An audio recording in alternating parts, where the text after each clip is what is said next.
How many participants we have so far? My name is Efrosini Franco,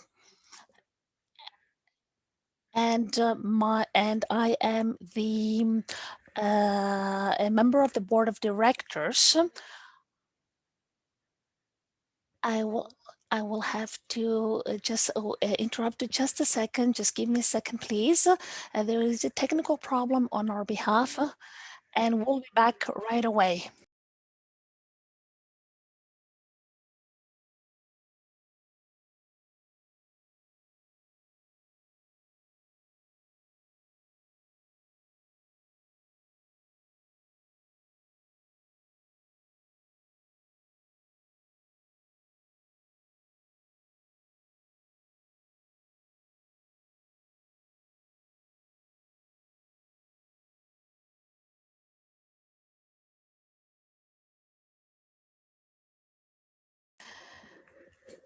Sorry about that. Welcome back again.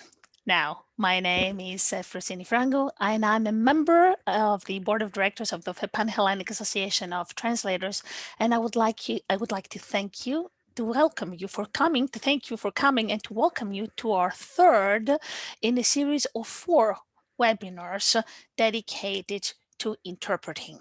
So, today's theme is about public service interpreting or community interpreting. And we have 3 people talking to us today about community interpreting and or public service interpreting. So before I give you the necessary introductions of our panelists, of our speakers, I would like to give you some information on how this is going to work, this webinar is going to work. The language, the working language will be English, and there is an interpretation into Greek for those of you who wish to listen to the whole thing in Greek. Now, for you to access the interpretation service, you'll see at the bottom of your screen, there is a globe. So click on the globe and then check Greek as your working language. This will direct you to the Greek booth where you can listen to our interpreters at work. So the first week of our series of webinars was dedicated to sign interpreting, sign language interpreting. The second was dedicated to conference interpreting, and the third one today is dedicated to community interpreting. During this evening, we'll reflect upon the current status and the future of court interpreting in Greece, the reality of community interpreting in our country, and the potential of both court and community interpreting. Most importantly, though, we're going to attempt to shed some light on the contribution public service interpreters have, on the contribution of public service interpreters in creating an environment which ensures the rights of non-native speakers and equal access to services, to basic services such as healthcare and justice and education.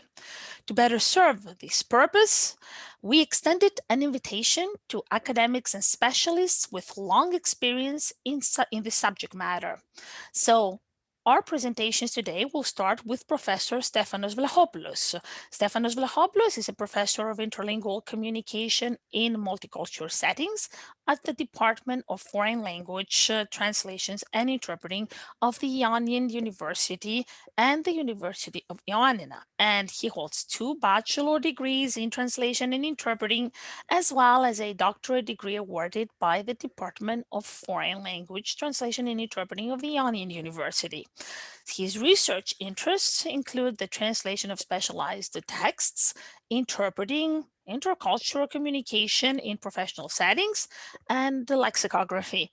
He has been head of various research projects and has established several monographs and numerous articles in international scientific journals, book chapters and conference presentations, lots of publications. So with no further ado, I'll give the floor to Stéphanos Vlachopoulos, to Professor Stéphanos Vlachopoulos, who will talk to us about his vision of court interpreting in Greece. You have the floor.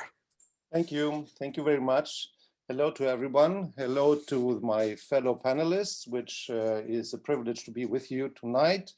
It's the first time I'm meeting Isabel. With Fotini, we have met several times. We have talked, we have exchanged views, and it's always a pleasure to meet her and to see her. So yes, Effie, thank you very much for your introduction. Yes, I'm going to share a vision with you. It's my vision. So with vision, it's always that thing that you run the danger of becoming too delusional. So I put some science before I present the fiction of this whole story. I will share now my PowerPoint with you.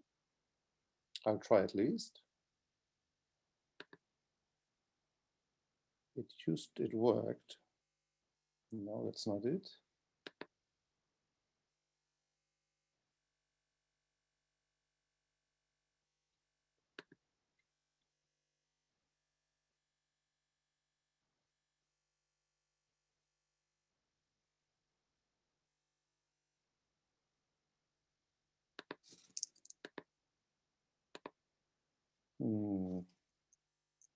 Sorry, there seems to be a problem with my PowerPoint. Give me a sec. I think I will manage to solve the problem.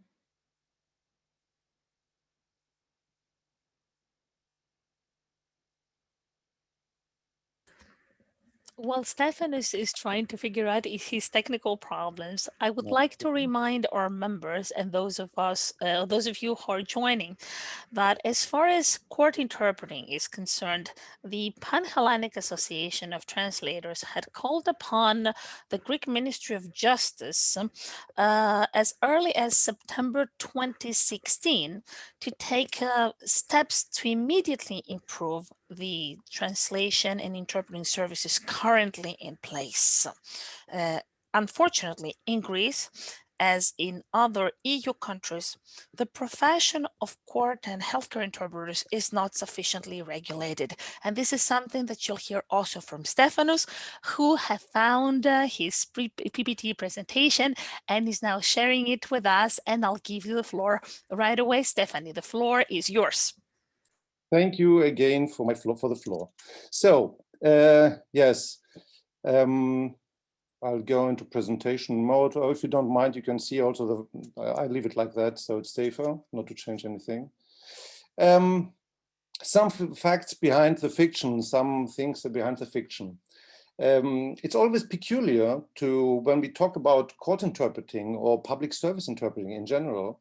That's an issue, and is something that comes always up, that governments don't care about, and it's always peculiar because it's an issue where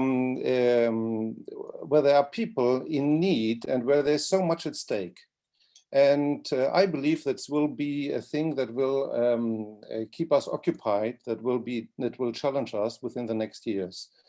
So I think there will be work for all of us to get a working system, at least in Greece. In Greece, we do know that there is actually nothing in place. There's a little bit more in place in law, perhaps in asylum, than in the other areas of the public service. But I don't know. I'm very skeptical if I can say that it is at least satisfactory. No, I don't think it is. So for the people who I have not dealt with this issue, I will give you some facts before I go to my vision, to the fiction, to the science fiction. And this is one of the facts. This is one piece of science. If I can just interrupt, can you please zoom in your presentation, because we're getting comments that people can't see the data and the numbers. If you can just press F5. It's a little bit problem. Yeah, it's small. Perfect. It's small, Thank but I can make it available later on over your website if you want. So there's not a problem. These are the languages that are spoken in households in Greece. This particular piece of data is from a research program we conducted and I had the privilege of managing back in 2016 and 17, called SciGreece, Community Interpreting in Greece. Just to show you the image of the modern bubble in Greece today. This is the challenge. This is the challenge. This is another challenge. This doesn't have to do with court yet. This is a picture. This is a piece of data that shows us that how many, just to give you a taste of what is happening, of how many foreigners from the approximately 1,000 we asked back in 2016 had the opportunity to be accompanied by an interpreter or somebody at least to broker communication. I don't dare sometimes to call them interpreters because nobody actually knows who they are and help people and accompany people to public authorities, but at least they had somebody accompanying them. We see that 97% have not been accompanied when they access public services by somebody helping them communicate. This is from court. This is from an older project. And this data dates back from 2014. I don't think that much has changed from then. I would have hoped so. As you can see, this is a question this was a final question of a questionnaire. Are you overall satisfied with the interpreting in court? And you can see that 67% were not satisfied. And the rest, okay, very well, perfectly is a small percentage. So this just to get a taste of the situation. In Europe, there has been a roadmap. The EU Parliament decided to design a roadmap to strengthen the procedural rights of suspected or accused persons in criminal proceedings that was adopted in 2009 and would be published as the Directive 2010/64. Among specialists, this is, I would say, the cornerstone of the roadmap towards a working system in all EU member countries. After this, of course, other directives were published. So there was one published on the right to information about rights and charges and to access the case file, the right of access to a lawyer and communication with third persons while deprived of liberty, strengthening of certain aspects of the presumption of innocence, procedural safeguards for children, and legal aid. All these directives touched the issue of interpreting in some way, but I do believe that the first two directives, 64/2010 and 13/2012, are actually the ones showing the way. So, by the way, this is the material I quoted from these sources is the material I quoted earlier. This material is available over the internet. The last one is a translation, is a summary, an English summary of the second project, which is only in Greek available. So let's move now on to fiction. Let's imagine we are 14 years ahead. We'll travel in time to the 17th of February 2035. It's still morning. It's not 7 o'clock in the afternoon like it's now here. It's the beginning of the day. We will meet public service interpreter SV2810. That's his code name for today's project. His profile: he was born in Greece by parents with migration background. His A languages are Greek and Pashto. His B languages, English and French. He is 20 years of age. He studied and was awarded a BA in interpreting with working languages English and French, and had an MA in multilingual communication. When he graduated from his MA, he had met the threshold requirements to register with the National PSI Register, the National Register for Public Service Interpreters, at level 4 or 5. By the way, my vision is accompanied by some facts on top of the slide so that I can limit myself and keep myself a little bit restrained and don't let my imagination go wild. The scope of Directive 64/2010 was limited to criminal proceedings. In the meantime, also accredited interpreters and translators have to use for civil cases, for alternative dispute resolution, and of course, whenever there is a need for a mediated communication in prisons and other detention facilities. He has obtained a training in his mother tongue, which I remember his A languages were Greek and Pashto, alongside his university graduate, not a part of his academic training, but alongside, so to keep his second A language as high as possible. Before he could register as a PSI with the National Registry, he had to pass a self-awareness test, which is not excluding somebody, but it's a test to see for yourself and to talk to and where you consult with an older peer and more experienced peer, if you are suitable and if you are fit for service. Can you work with people in distress? Close cooperation and common training with PSIs from other countries. Yes, he trains most very often with colleagues from other countries, and especially with colleagues from Cyprus, a country with whom we share a common A language. He enjoys very much training with the police and other legal and court professionals. They can exchange views. They get to know each other. They get to know they get to know which are the demands of each other's professions, and of course they learn to respect each other. From time to time, our SV 2810 trains in other public services. He joins his peers in hospitals, migration asylum authorities, in school, so that he can fill in whenever there is whenever he's not needed in any court, which is his specialty. And what he enjoys very much is he contributes to training of paraprofessionals or entry-level PSI at the first level of our national registry, which accepts people who have a command of languages that are not spoken widely and have no other credentials.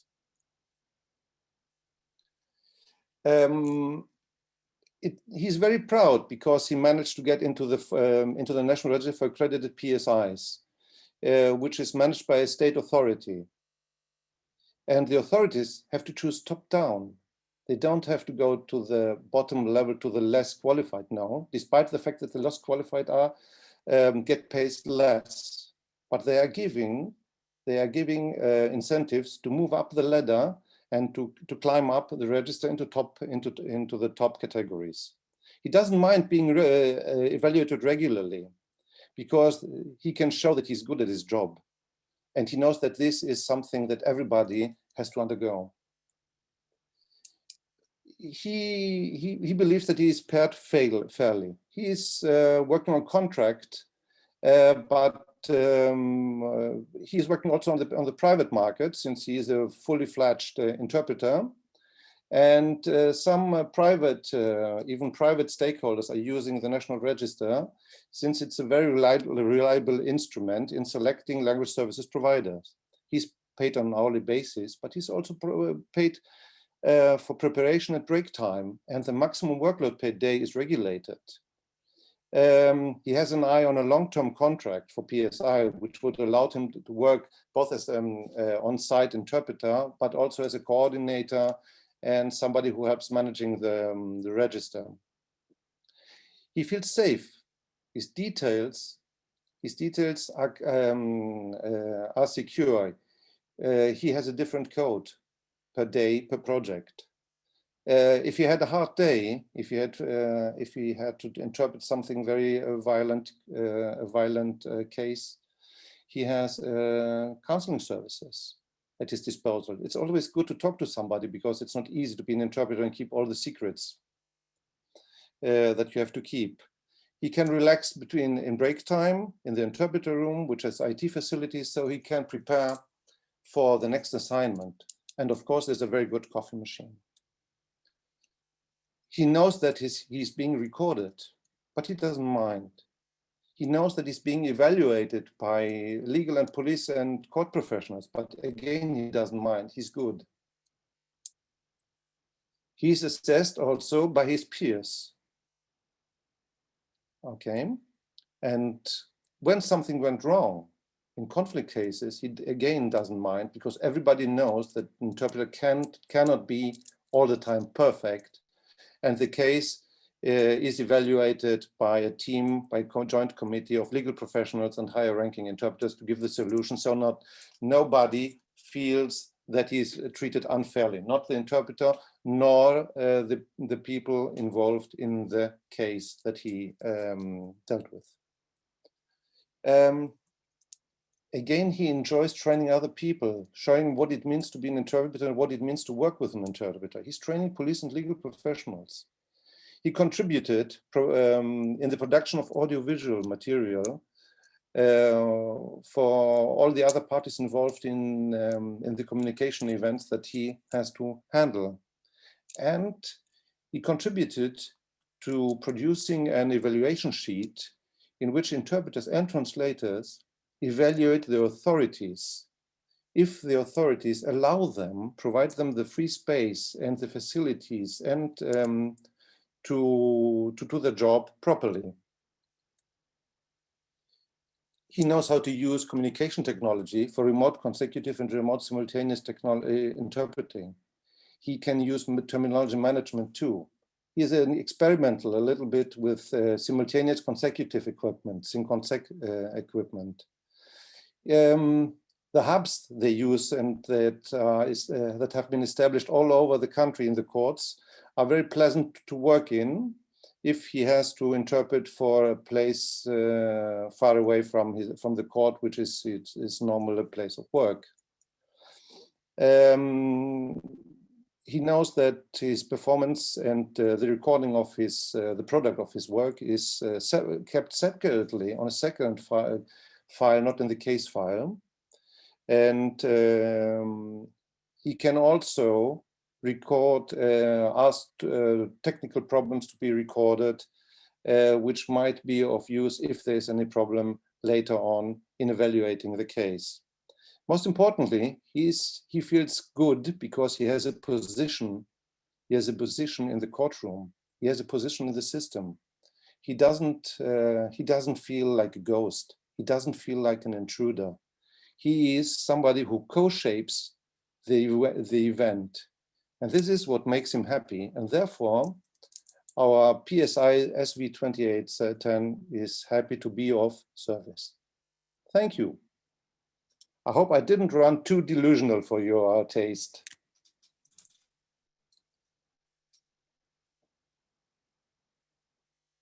I'll stop sharing, okay? Yes, please. Stefan, this was extremely inspiring. Thank you very, very much, because you managed to bring the interpreter from total invisibility and lack of credibility to the visibility. This was wonderful, and make your vision is, I think, a vision that everybody here shares. I hope I'm not too much of a dreamer. No, you're not a dreamer. I think we all are dreamers here. That's why we're here. We gathered as dreamers, but we want to change things. But you managed to bring the interpreter, the court interpreter, where he or she deserves to be, and make him a contributor or a co-constructor of the administration of justice. And that's an extremely important thing to do. And on that note, I will. There are some comments that we will address. That we will address right away. We will address at the end. Excuse me, but we invite the participants to share their comments and questions in the Q&A box. I forgot to say it from the very beginning. There is a Q&A box, ladies and gentlemen. Please use this Q&A box to to put your questions, to put your comments. We will read them, we will address them, and we will give them to the participants. On that note, I would like to say that I don't know if we're going to go to another dreamer, Fotini, or Fotini will lend us back to reality. Fotini is an associate professor in the Department of Translation and Intercultural Studies of the Aristotle University of Thessaloniki. She holds a PhD in English language from the same university. She has worked extensively as a freelance translator and interpreter since 1993. She's one of the most experienced interpreters out there. She teaches and researches in the field of translation translation practice. She's interested in community interpreting and conference interpreting, of course, and among other things, cultural studies. She has published a book, a seminal book in Greek entitled In Greek, η μετάφραση και η διερμηνεία για δημόσιες υπηρεσίες στην Ελλάδα, which is translation and interpreting for public services in Greece, and that dates back in 2015, and if I'm not mistaken, Fotini. But before that, she has also published a book entitled Seduction and Death in Muriel Sparks Fiction. And that's slightly older, but still important. And she's going to... That was yours. Yeah, my first work. Your first work. Yeah, and now your work today is to talk to us about community interpreting. Fotini, you have the floor. Yeah, thank you very much. First of all, let me thank you for inviting me here. It's very nice to be among so many colleagues, I'm afraid, and I'm really sorry I can't see you all, but I really feel for the field, for the practice, these very dire times that we're going through. I know many colleagues who are having great difficulties, and I hope we all manage to overcome them in the near future. So I will share my screen with you as well, and I will be talking to you about community interpreting, and I will present an overview of the practice, mainly in Greek. My contents, more or less, I will say a few things about the definition of the term and other terms that are out there. Especially recently, came out recently. I'm talking about recent developments in Greece, community interpreting research and training in Greece, services offered, and some conclusions. About the definitions, I will go through them quite fast because most of you know what community interpreting is. I would like here to stress how important terms are. A rose is a rose, as Juliet says in her soliloquy, in her monologue, but only for me when it's called a rose. When it's not called a rose, it's not a rose. It's something else. So community interpreting is, according to one of the first scholars in the field, and very important scholars in the field, Cecilia Wadenser, it is a face-to-face encounter between officials and lay people. They meet for a particular purpose at a public institution, and it's bi-directional. The same person interprets into and out of two languages. And for short pieces of utterances. And it covers a broad field of settings like healthcare, mental health, educational, social service, legal interpreting under the same umbrella. Another scholar, more or less the same, but it gives different definitions, different terms as well, like public service interpreting, different fields.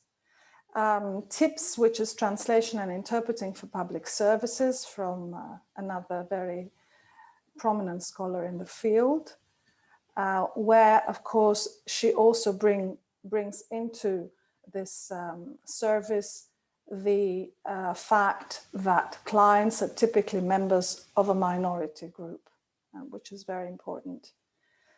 And one of the final slides for the definitions, intercultural mediation, from a course that I've realized is offered in the University of Western Macedonia, the Business Administration School of that university.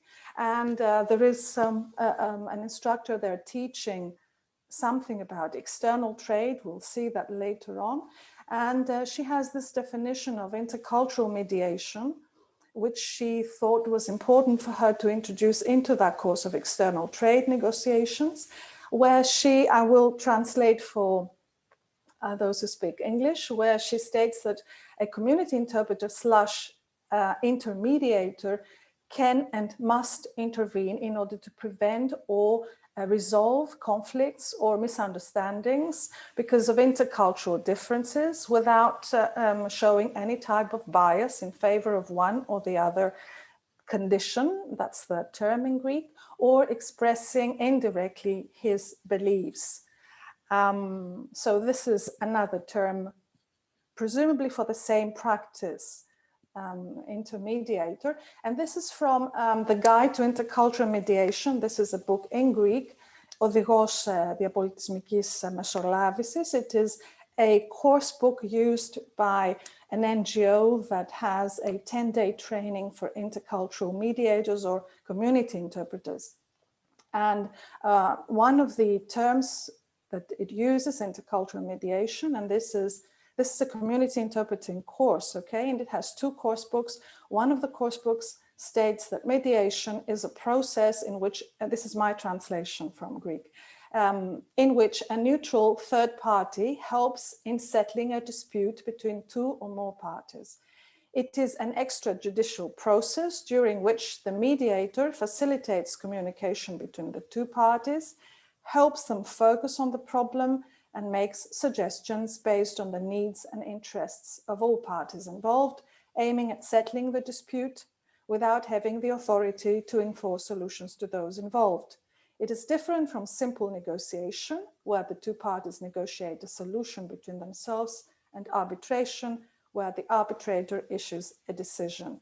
So this is another definition for community interpreting, presumably. Okay, I will come back to this training issue. Recent developments in Greece, which have forced an increase in community interpreters and the demand for community interpreting, which has not really prepared us for delivering these services. And recent data, I have a question mark there because data was provided by the Hellenic police authorities on their website. I have the websites there. And it used to provide them regularly every year, every semester actually, for a number of years, I think since 2011. But in 2019, it stopped. So we have no new data after 2019. But this is the table of migrants arrested by police and port authorities for illegal entry and residence in the years 2015 to 2019. You can see the numbers, and I think we all realize the need for these people to communicate in the most fundamental of ways and to secure their most fundamental rights, like access to health, access to justice, access to any type of service. And this is a list of the countries, the nationality of the people arrested. Unfortunately, it's in Greek, but I will give you some of the major countries of origin of these people: Syria, Afghanistan, Algeria, Pakistan, Bangladesh, Morocco, Turkey, Iraq, etc. And this means, this is a table that I made based on the languages, official languages of the countries involved here. And it compares to what Stefano showed us earlier, but this comes from, of course, a different type of people, migrants who arrive in Greece, mostly illegally. And this is a list of the official languages of the countries involved here and some of the working languages. So you can see the spectrum of languages that are needed for these services. And of course, Arabic is a major language, but Arabic, we should bear in mind, is not one single language for all the countries where Arabic is spoken. For example, Arabic spoken in Morocco is quite different from the Arabic spoken in Syria. So this is another serious issue here. On research and training, thankfully, we've had quite a lot of research in Greece recently. I'm afraid I had my name first. I didn't want to show off or anything like that, but I put them in alphabetical order.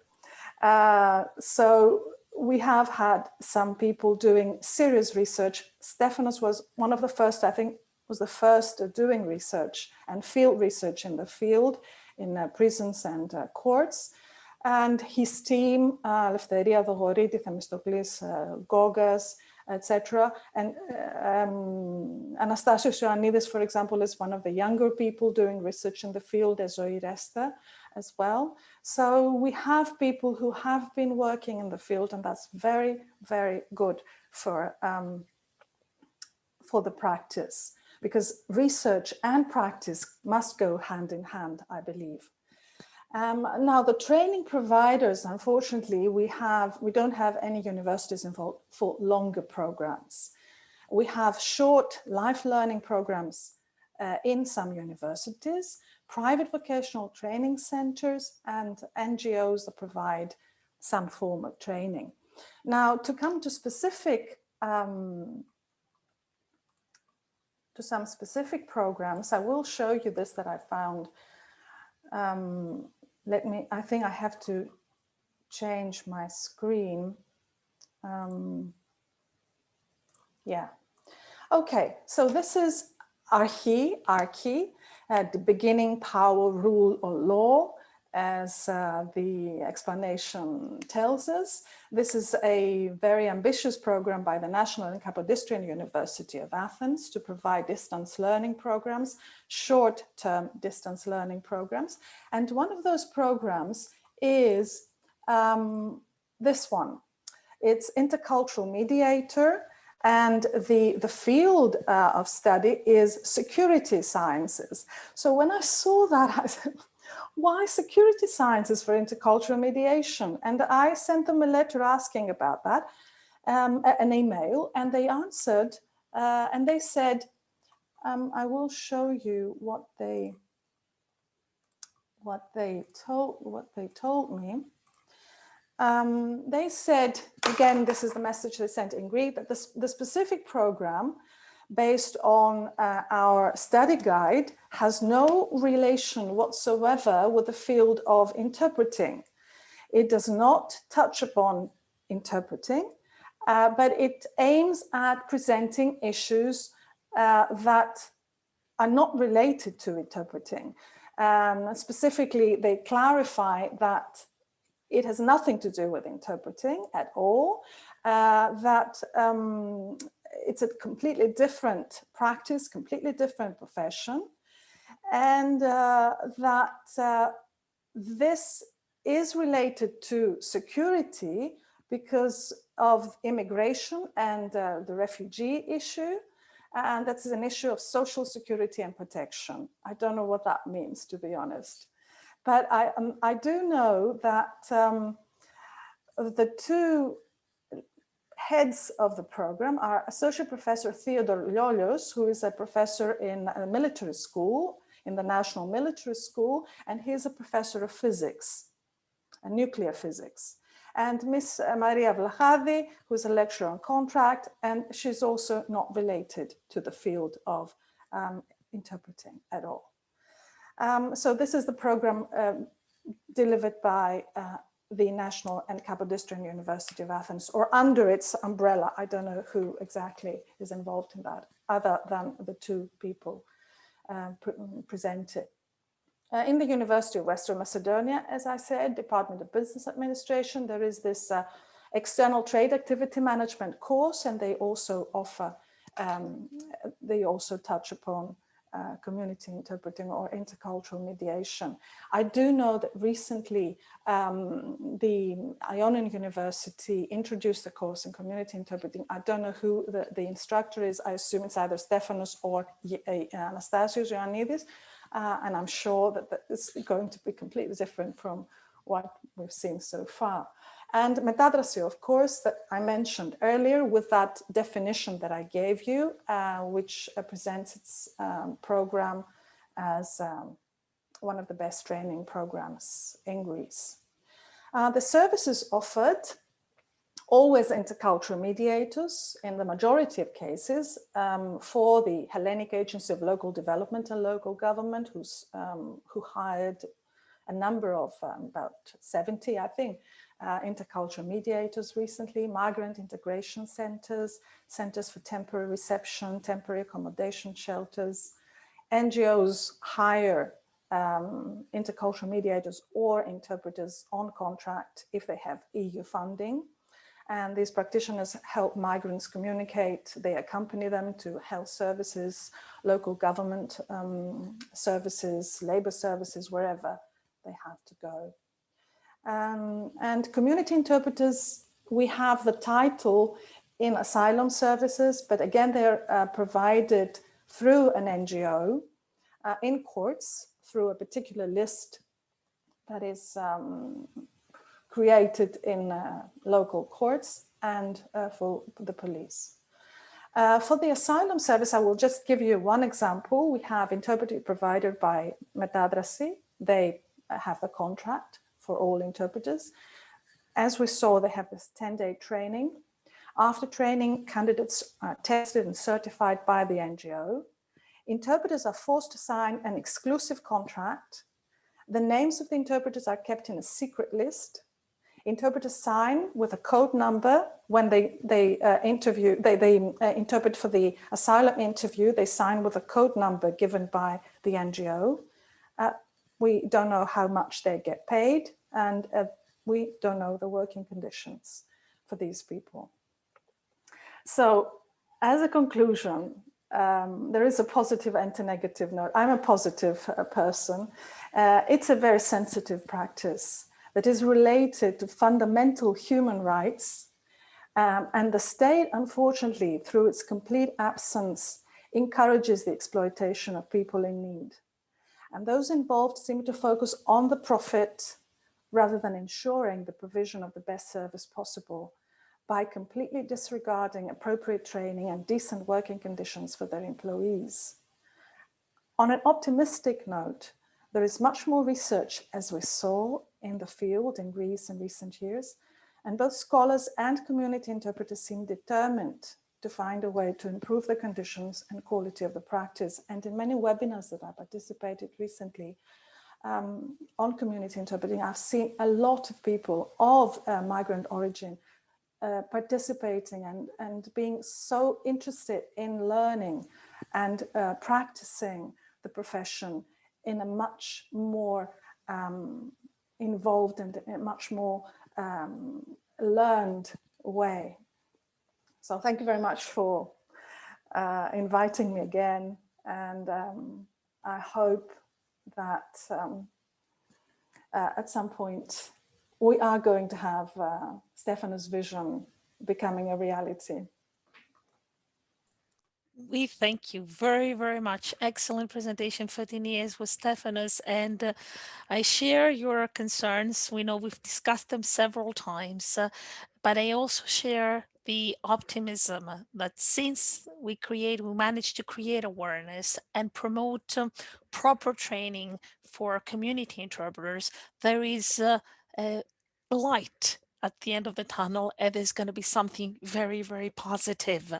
And on this positive note, I would like to turn the floor to Isabel. Isabel and I go way back. She's going to talk to us. She's going to share also her vision of intercultural communication in a very particular topic, the role of the interpreter as the co-constructor of the therapeutic encounter, and the latter's contribution to the outcome in relation to the expected results patients and physicians have during this encounter. Who is Isabel De Souza? Apart from being also a friend like Fotini and Stéphanos, she has been working professionally in the field of intercultural communication for over 35 years. She is a former president and alternate executive director of the International Medical Interpreters Association, known as IME as well. She has also served a 3-year term as Secretary General for the International Federation of Translators, the famous FIT, and in this role she contributed to the development of the first FIT listserv. She continues to work for FIT and other organizations, but mainly she is the driving force behind the ISO standard for healthcare interpreting. Recently, so she has completed this important ISO standard on medical healthcare interpreting, and she has published her famous book, Intercultural Mediation in Healthcare. I'm not going to advertise her book, Isabel, this is not the place, but I give you the floor right away. The floor is yours, Isabel. Thank you so much, and it's a pleasure to be here. I really enjoyed preparing this presentation, so I'm going to go right ahead, and I'm going to actually share my desktop so that I can share more than my presentation if possible. So hopefully you can all see my presentation. And what I'm going to be talking about today is basically medical interpreters as intercultural mediators. I'm going to be talking about a functional and holistic perspective to the practice. So what's my viewpoint? And I'll circle back on this at the end. I've been working since 1981, so I'm a bit of a dinosaur in the field. I started off as a translator and then switched to mostly interpreting and have worked in all the different specializations. I have managed interpreters in a hospital setting. I've been teaching interpreting in several universities, and mostly I've been advocating for the profession and specifically the medical interpreting specialization. And my latest role really in the field has been as a researcher. So I'm going to speak about this from all those perspectives. So my goal for this session is really to give a little bit about the context of healthcare and medical interpreting, discuss, again, the context of therapeutic communication, always base it on the standards of practice that are many for this specialization, and talk about the roles and function of the medical interpreter in a contextual basis, specifically the intercultural role. So, who has already discussed the fact that, their reports have shown that intercultural mediators, and they call intercultural mediators, it gets confusing because some countries call interpreters intercultural mediators, some countries call them interpreters. And again, I'm focusing on the healthcare field, and you can be either or both, and I'll speak more about it. And the report says something that we've already seen by our previous panelists, that while the impact of intercultural mediators is sure in the services and is clearly seen, it's also hindered by a lack of professionalism, or at least let's call it an uneven professionalism, depending on the country. And even within a country, there's a lot of diversity, insufficient training, and the inconsistency of implementation of these programs. I would highly recommend this report. I think it gives a good idea. And in talking about the context of medical interpreting, I want to remind us that we are in a global community, and even though situations vary tremendously from country to country and even within a country, what we're seeing with the advent of remote interpreting is that interpreting is becoming a global practice. And what's happening is that you have interpreters in Australia during the daytime serving as remote interpreters for hospitals in the US during the nighttime. So this is creating the need for international standards and for there to be more conversations about how do we get everybody on the same level playing field. Because if we're worried about quality and training of interpreters, we need minimal standards, and we need standards that everybody is going to follow, and not everybody creating their own view of what interpreting is. And I will share that while I hear a lot the term community interpreting, I don't believe in that term very much. I believe in different specializations, and my vision is that we start looking at each specialization within their own right, because every specialization, the educational interpreting specialization, is very advanced in some countries, just as the medical interpreting is, and court or legal interpreting. And I don't see them as one big bunch. I see them as different specializations that are hopefully one day going to be equally as valued and as classified in the same level as conference interpreting. So looking at the standards of practice for healthcare interpreting and community interpreting, here's a list for you of the ones that I'm familiar with. And, community interpreting, as I said, it involves so many different specializations that I find that for this conversation, we should focus on those that are specific to the context of healthcare interpreting, because there are differences, and the differences cannot be met in a standard that is for several. So what about the therapeutic goals, right? And the function of the medical interpreter. So as you can see here in this standard of the IMIA, it talks about how in performing this function, the medical interpreter's commitment is to the goals of the clinical interview. Now it's really interesting because when we think of interpreters, we think, oh, we're committed to the, interpreting, accurate interpretation.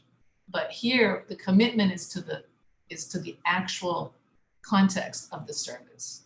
And I think this is important. This is right on the first page of the standard. This standard was developed in 1995. It's not new, but we have brought some of the contexts of conference or other forms of interpreting into healthcare without quite understanding that in healthcare, the practice is a bit more contextual.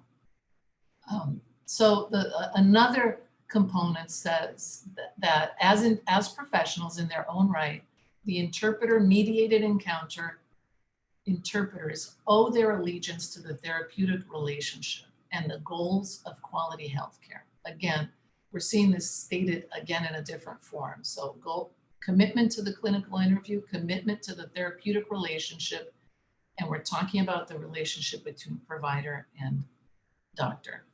And here we have, I'm sorry, I'm trying to read, but I have something that is blocking my view. So one of the standards, this isn't what I'm saying, these are quotations from the international standards of practice. And it talks about how the interpreters, when possible, hold pre-conference to find out the provider's goals for the encounter and other relevant background information, specifically so they can align themselves with the goals of the therapeutic encounter. So this is something that I would think, sometimes is a little bit different from other specializations. Now, when I talk about therapeutic communication, it is different from other types of communication. Usually, it's a constructive dialogue, meaning that it's a collaborative dialogue. Similar outcomes are discussed. There's the idea of the health of the patient. There is a power differential. And, again, this isn't always only just in healthcare. I mean, it can happen in other dialogue interpreting situations. But there is a bit of a codependency from the patient to the provider that is very visible in this type of communication. There are ethical responsibilities from the provider and from us interpreters with the patient, and that involves patient safety. And while we've always thought this was a provider ethical responsibility, now we know that this is also an interpreter's ethical responsibility when working in healthcare. There are things that interpreters can do that can jeopardize the patient's safety. So it's also a concern we need to have. It's typically in a question-answer format, as the diagnostic communication typically goes, and how providers have been trained from to funnel down into a diagnosis. But that is changing. And a lot of medical schools are teaching providers to use more open-ended formats of communication because they've seen that this Q&A format really creates a tunnel vision and can create situations of misdiagnosis. So even that is changing. It's not just psychologists now who are asking open-ended questions, but definitely it's being taught to providers. There's the issue of patient trust and satisfaction is key to patient compliance. So these are issues that are very key in therapeutic communication. So the goals of the interpreter, while one would think would be simply to interpret what is stated or signed, right, to interpret it accurately, we can see it more now as to enable, and again, I don't say assist because without us, they really can't communicate, to enable the provider and patient to understand each other in order to achieve the desired health outcome. So it's not just interpreting messages back and forth, it's actually ensuring that the message being given is understood by the other party so that they can respond in a meaningful way. Otherwise, we can have a perfect interpretation going back and forth. From a linguistic perspective, it's perfect, but from a communicative perspective, it didn't do its job. And the patient will walk out and say, you know what, I didn't understand a thing. What did the provider tell me? Like, what is the point that he was trying to make? We don't want to be caught in that situation. So it's more of looking at the interpreter as a communication mediator versus just a linguistic mediator. The linguistic component is extremely important. I'm not saying it isn't, but it's not the only component. It's language and culture are embedded in communication, and they are tools of communication, but not the other way around. So it's also a view, it's what I consider a more holistic view of the profession versus a partial view. It's also a facilitator, mediator, intermediary role versus a conduit role. And that term is used a lot in some countries, conduit, conversion, accuracy, and the focus sometimes can be completely on the linguistic part and not on the communicative aspect of it. Now, don't trust what I'm saying, trust the standards. I back it up, and as a researcher, I have to back up my statements in data. And as you can see, there are just 3 instances here on the standards which actually speak about the interpreter's responsibility to ensure that the listener understands the message. So that's one of the other one is to ensure that the interpreter understands the message in order to be able to transmit it. Not just rote interpretation of something that we don't understand. And also recognizing and addressing instances that require that intercultural inquiry. So this type of function requires a lot more clarification and participation. And the invisibility paradigm just doesn't work that well. And sometimes it works counterbalance with, you want to have a seamless flow of communication, but you actually want to make sure that there is full communication. Another standard talks about managing the flow of communication in order to not only preserve accuracy and completeness, but also to build rapport. So the therapeutic rapport of a patient and a provider who are linguistically and culturally discordant usually means that there is a gap. That is, everyone will have a gap with a stranger, but that gap is a bit wider when there are these other barriers involved. And the interpreter actually may redirect that, may help the parties understand each other by providing inquiry which allows the parties to address themselves what these issues are. I'm not saying that interpreters should resolve issues. I'm talking about managing the issues and making them explicit, and that's all over the standards. So think of the role of the medical interpreter as part of the medical team. Especially on-site interpreters definitely quickly become part of the team because they become known by their providers.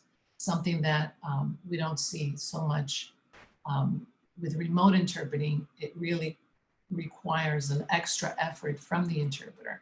And unless the provider is seeing the same interpreter or the patient is seeing the same interpreter, those rapports don't build as much as for on-site interpreting.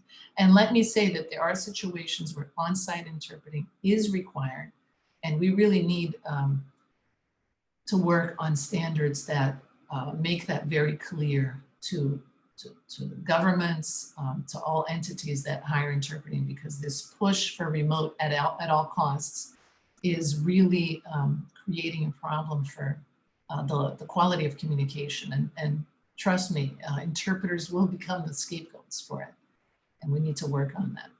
So these are just some partial lists of tasks that interpreters do that are not necessarily, you know, the act of linguistic interpreting. These are this is part of the study I did in intercultural mediation, and these were some of the activities that interpreters discussed as taking part, and many of them, as you can see, are not seen by the parties involved, which means that all they see us do is convert the information from one language to the other. And we're doing quite a bit more than that. And not only some of these are unseen, but many of these are taking place at the same time that we are actively interpreting. So conveying this complexity can be very hard for us as interpreters. And that is part of the reason why, you know, there's so much misunderstanding about our role. So in conclusion, I just want to talk about this idea of there being two spectrums. And this is a continuum where you have a more limited scope of service, where basically you have, you know, a conduit vision that you should only leave that conduit role when it's absolutely necessary. And then you have a larger scope where it really involves mediating communication.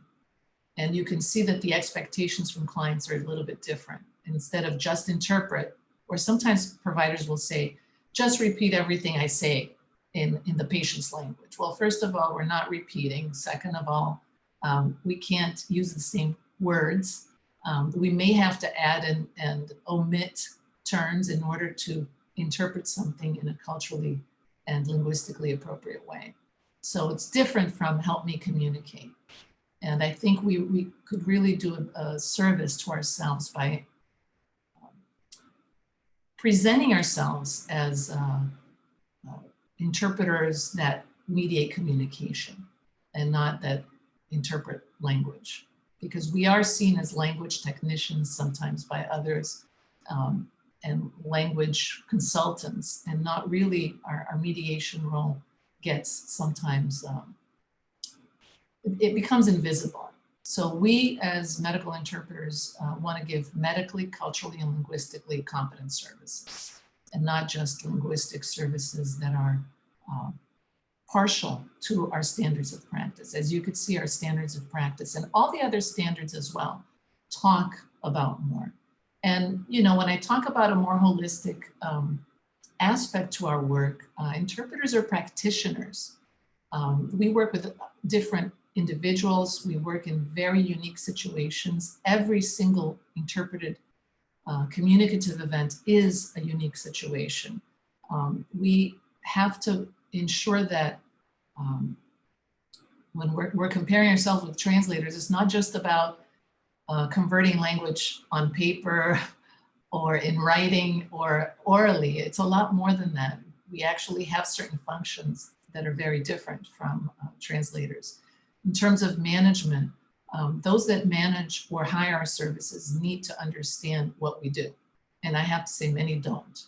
And in education, I wonder as well as if we can do a better service in including this perspective, because I know at least in the United States, there are still too many trainers that are teaching to a very limited scope that frankly is not aligned with the standards of practice.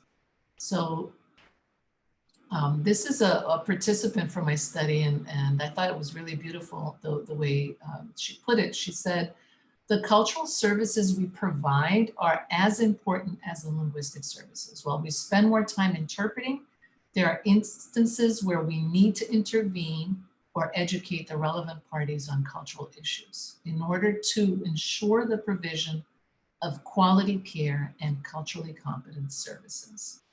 So I, leave you with that, and I thank you again for, doing this. And I just want to, commend the organization for doing the work that you have done in advocating for the profession.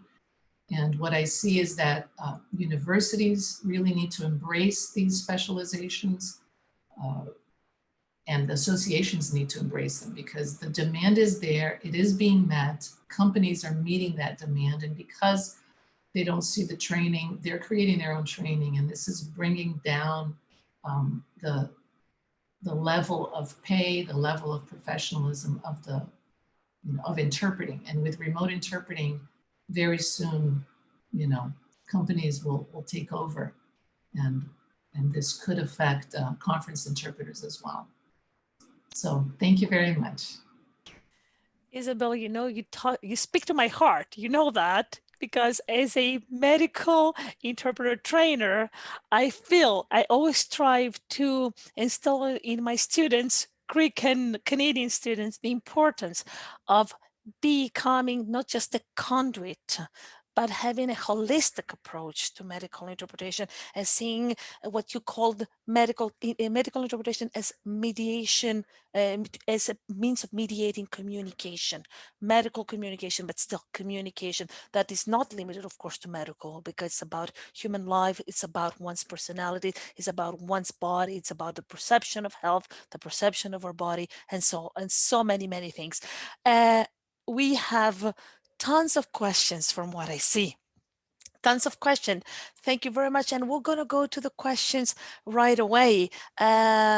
Sorry, Effie. Yes, Couldn't please. we as panelists ask another panelist a question? Of course. Let's start with you panelists asking another panelist a question. There you go. Yeah, thank you very much. I have this privilege. I'm really sorry to take it from you need to use your privileges, the please. audience. Okay, thank you very much. I have a question for Isabel, or rather, well, it's a broad question. All this, I understand the need of someone when you're in a health issue, when you have a health issue, and you need someone to feel for you and to be with you in more ways than just linguistic. I can understand that. But on the other hand, this, I believe, has a lot of risks, like, for example, who sets the limits here? Who educates the interpreter to such an extent that they know the boundaries, the ethical boundaries? Who educates an interpreter to such an extent that they can reformulate something that a doctor says to a patient? In what way can we as interpreters reformulate a doctor's message without altering it, without changing it, and sometimes causing misunderstandings rather than understandings? To what an extent can one interpreter have cultural proximity to a patient? What do we mean by cultural proximity? Who is close to a patient culturally and can understand? We have interpreters here who speak French. They are of Greek origin, and they interpret for people from sub-Saharan Africa. Do they have any cultural proximity to these people? Do they know? Can they do that? Because if we teach them these things, then they may go out there and be a disaster for these people rather than help them, cause them more problems. And this is my issue for these very sensitive situations. Thank you. Thank you for your question. And I think you hit it in the nail. The biggest problem is training. And the fact that there is not enough training, or that training is so short, doesn't preclude the role of the interpreter. And when I'm talking about intercultural mediation, I'm not talking about cultural proximity at all. I'm not talking about feeling for the patient or providing the patient comfort. And I think it gets very misunderstood. What I'm talking about is interpreters need to understand what communication is and what it isn't. And communication only occurs when there's understanding. If there is no understanding from the other party, it wasn't communicated, it was just verbalized or signed. It was information sent. But if the receiver doesn't receive it and process it correctly, then it wasn't communicated. So I think, you know, we should be including communication theory into our interpreting classes and courses. I think Canada has a very interesting issue in their community interpreting standard. They mentioned that they are afraid of the cultural role. And so on one of their standards, it says the interpreter needs to be able to convey cultural nuances without entering the cultural broker or advocate role. Well, it's impossible.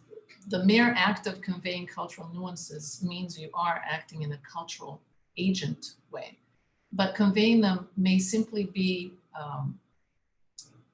conveying the cultural message that is not part of the linguistic message. And it may simply be bringing up any time when there's not necessarily a misunderstanding, but a lack of understanding.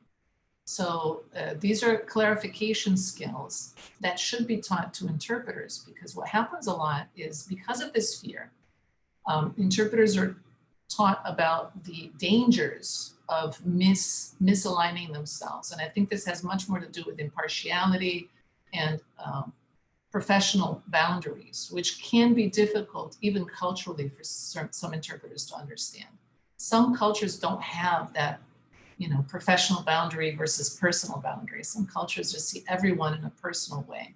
So that needs to be a big component of a training program. But what happens is that we have separated conference interpreting from community interpreting. Now, court interpreters are trying to separate themselves from community interpreting. Because this term, you know, it creates problems really when you bunch everybody together and you give a training for all, you're supposed to in 100 hours learn how to interpret it, you know, in a medical setting, in a legal setting, in a police setting, in an immigration setting. It's virtually impossible. Canada has a 180-hour training program that they've established in 6 universities, and they said it's not enough for us to address this because these are mediation is a high-level skill.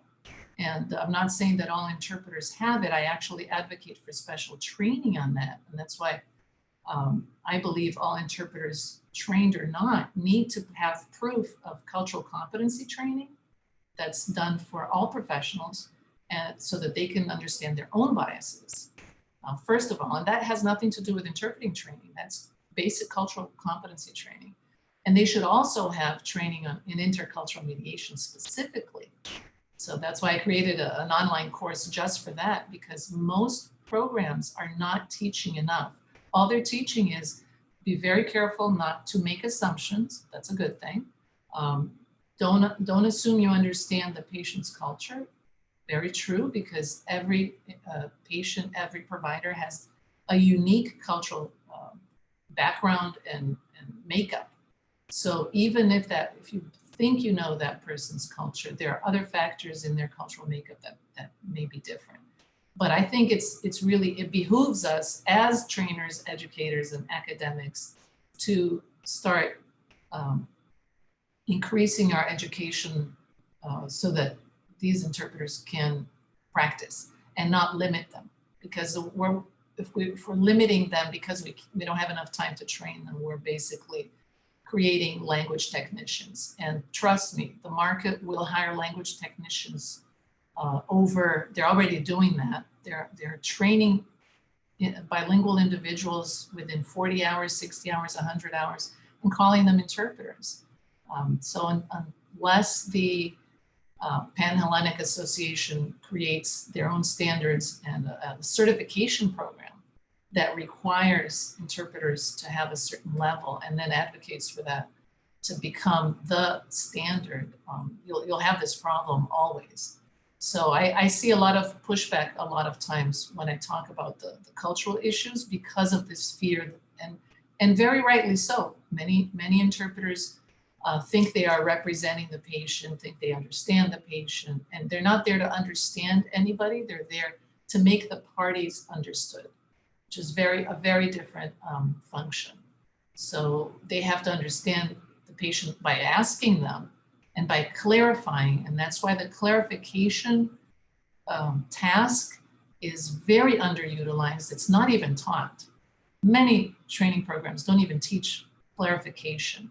They don't include them in their role plays, so that it forces the interpreter to request clarifications, whether they're linguistic, cultural, simply trying to understand what exactly did you mean by what you just stated or signed. And interpreters are not used to asking for it. So they gloss over, they, and they just want, all they're told is interpret seamlessly, be invisible, as if you were not there. And that's what they do sometimes. And if you record it and you transcribe it, you see a lot of mistakes, you see a lot of gloss overs, a lot of problems. And because there have been assumptions made. So it's a complex issue, but I think training needs to be done. And while the dangers have to be mentioned, we can't just stop at the dangers. We have to, there's also dangers of not clarifying, which happen a lot. So I hope that explanation helped. Keep some of the thoughts for the roundtable. We're going to have a long discussion on this one in the roundtable next week. So let's move on to, we're going to give our interpreter sometimes a moment to breathe, to switch in between the two of them. And we're going to go to the questions because our audience has lots of questions. And I see the first question coming from my student in Canada, Angela. We have this year a very broad cohort of students and they're joining us they're here. And this question is for you, Stéphanos. Hello, my name, my question is for Mr. Vlachopoulos. My name is Angela. I'm an MCI student at Glendon College in Canada. My question is about the top-down selection system of the future. If the most qualified or senior interpreters are offered assignments first, how would qualified newcomers be allowed to break through? By qualified, she says, I mean, quote unquote, I mean interpreters who have university credentials and who have passed the required national certification exams. Okay, it's a very good question, but I think that not only in law, not only in courts, but also in health, we want the best. So what we will do is we will take when the best are available, the best. And the newcomers, they have to meet the threshold requirements to get into each stage. It depends. For example, once when we as a team thought about the national register, what we put on paper was a national register made of 5 tiers. Number 1, paraprofessionals, people with the command of language that one might need as a community, as a public service, but who have no training. Category 2 could be somebody with an academic background and knows and has a command of languages. Again, a paraprofessional. Level 3 would be somebody with a BA degree in interpreting. Level 4 could be somebody with an BA and MA degree in interpreting. Tier 5 could be somebody with all of that and has passed also a very challenging interpreting exam and are the top people. And it's simple. Why compromise? I mean, people have to work to get to climb up the ladder. The register means that you have also to provide people the chance to climb up. Why not give tier 1 paraprofessional the chance to get tier 2? You have to give them the chance. And when it is regulated by law, you have to make sure that the selection is top down strictly. If you do not do this strictly, then you have lost right from the beginning. And I think it's possible. We have seen registers in other professions. I was recently told by one of my students that there's a register for lawyers working in asylum settings, and they are selected by expertise and experience criteria, top down, for individual cases. So why not make it possible with the National Register for PSIs? The thing is, I don't think that it will be difficult to find how we will structure the register. I think it's difficult to get the register, to get the state, the government, see the necessity for a register.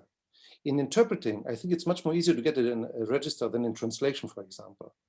People, for me, it's easy. I wouldn't call somebody who has no training in interpreting an interpreter. He would be clear tier one for me, but he will be given the opportunity because I might need his language combination. He will be able to he would be able to climb up the ladder. I will give him the training. I will try to provide him the training to climb up. I hope I answered the question, Angela. Thank you very much, Stéphanos. There's another question. What is the liability of a PSI, PSI, if any? And that's a question that can be answered by both Stéphanos and Fotini, or maybe by Isabel, if we want to see it from a North American point of view, because liabilities are different depending also on the geographical area. Stéphanos, Fotini? I think it depends on the setting. It's a different type of liability if you're a court interpreter, a different type of liability if you're in a labor, environment or in a public authority. It's quite different. So a court interpreter does have a liability if they, and there have been cases of justice turning against court interpreters because they interpreted something wrong, or they were not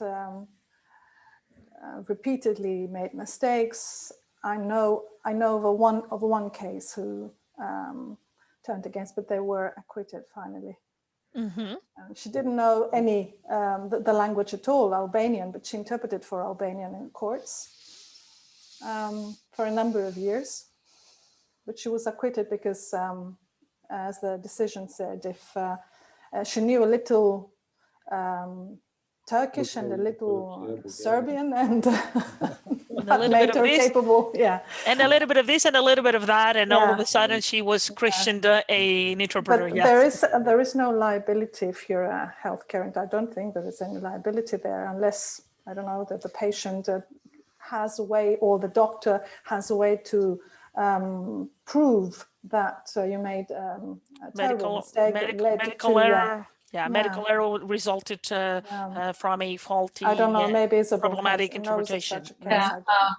I would just say that on-site interpreters are usually covered by the hospital liability, and consultants sometimes get their own errors and omissions. I think the liability for interpreters, is always going to be errors and omissions.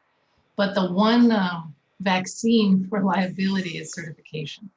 Because when you become certified, basically your certifying entity is certifying in a scientific way, right? If they utilize psychometrician manners, your competency. So that typically is the best defense for any liability issue. So I think, there have been a lot of cases, liability cases in the US that patients have brought on, and the new national healthcare law actually requires, provides patients with the ability to sue, which wasn't there before.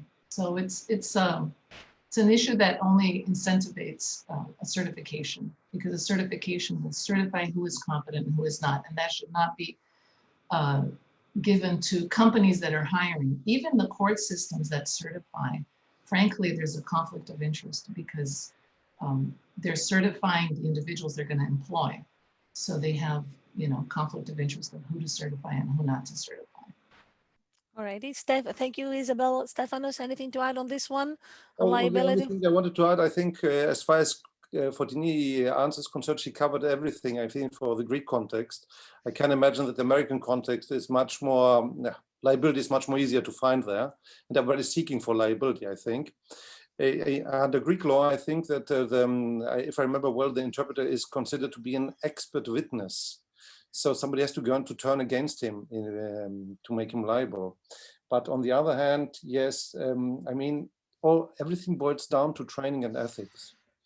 If you are trained and if you have the ethics, you don't take cases you cannot handle. You should keep away if you do not feel competent for particular cases. Standards of practice and conduct will help as well. Yes. And perhaps everything that we have heard today, Fotini's contribution and Isabel's contribution, means that actually we need not one code of ethics, not one code of not one set of standards. We need many code of ethics, many code of standards for each setting. For each setting, the settings are different. The settings are different in court. What we need in court, perhaps different in medicine, different in psychiatry, different when we handle children. Everything that has to be in some way to be regulated. Regulated. Very good. So there is another question. What is the level of legal knowledge required? I believe this is for the Greek context. What is the level of legal knowledge required within the Greek context to become, I believe, this is not said, to become a court interpreter? I think Fotini directly answered to this question by stating the case of the so-called Albanian interpreter. The answer is none. None. Unfortunately. Another question, a community interpreter, can a community interpreter settle disputes? Did I get it right? Well, not from a medical perspective. Interpreters. In no way. No, that was just you know, showing what people are trained to become through the training programs that we have at the moment. Unfortunately, yes. In other words, we don't need any judges. No. The interpreters will do it. The interpreters will do the job. Yeah, okay. You're trained in 10 days, you can do that. Of course. Yeah, this is speedy. Now, another question and a comment. Thank you very much. Very useful presentations. Do you think it would be possible for small district courts to have high-skilled interpreters, especially for they call it smaller languages? I believe they mean rare languages. Yes. So then again, is the Greek perspective versus what's happening in the US. Stephanie, would you like to take this question, or Fotini? Fotini, please. Fotini, please. Well, that would require a whole new approach to training. Yeah, it's not here at the moment. It could be possible, it will be possible if the state, you know, initiates a process whereby the interpreters would be certified by a very trustworthy body. Mm-hmm. But also allow me to add here that remote can help you in some cases. Remote interpreting can help you in some cases. We have countries who use hubs, interpreting hubs all over the country, where, for example, if you need an interpreter for Turkish in Corfu and you do not have one from Rhodos, where you know that we have some Turkish-speaking colleagues, can use a hub. It's not the perfect thing, but it's better any communication in this case than none. Yes, I will get one more question because we are past the hour here, and I see very interesting questions / comments that I will keep for the roundtable. So you are committed to show up for the roundtable because all these questions need to be answered, all the issues need to be addressed. What is the demand for more widely known languages in the field of community interpreters, for example, in the inter-European European context? This question comes from Steriula. Any ideas? What is the tourists? We have many tourists visiting Greece. We have many tourists getting in conflict with the law. Many tourists who have to be admitted to hospitals. So yes, there is a need. There is a need. And allow me to mention English and French as lingua francas. I don't know to what extent they could solve problems, but I'm sure to some extent. Allow me to mention a recent project we are doing with our students. We are consulting the Greek Manpower Organization on using remote interpreting services for their interviews. And we use languages like English and French as lingua francas, and we do manage to get many interviews done with people from Western and Eastern Europe,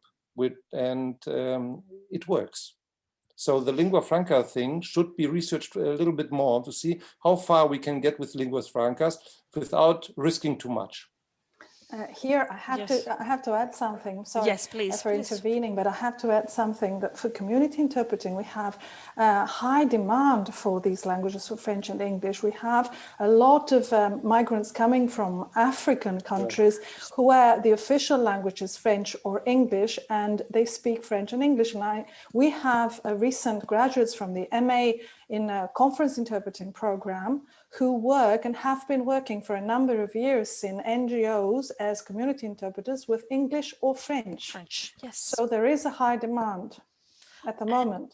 To that, if I may add, there is also what we call medical tourism. And if we want to develop this aspect of activity, this form of tourism in our country, medical interpreters specializing, working in the field of medical tourism is also an important, a great potential for our interpreters. I think because we are all, it's already 8:31. We will stop at that. We have kept all the questions that were not asked today because there are many, many questions and very interesting comments.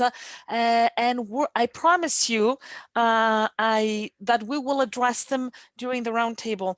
I cannot thank you enough for your wonderful presentations, for your amazing contributions, because they set the stage for what we can do better in the future, and for a very productive discussion that we're going to have next week. On that note, I wish everyone a pleasant evening. Thank you very, very much from the bottom of my heart, Stephanie, Fotini, and Isabel. And I look forward to seeing you next week. Thank you very much. Thank you all of you who attended. Have a pleasant evening. Bye-bye. Very much. Bye. Thank you. Bye.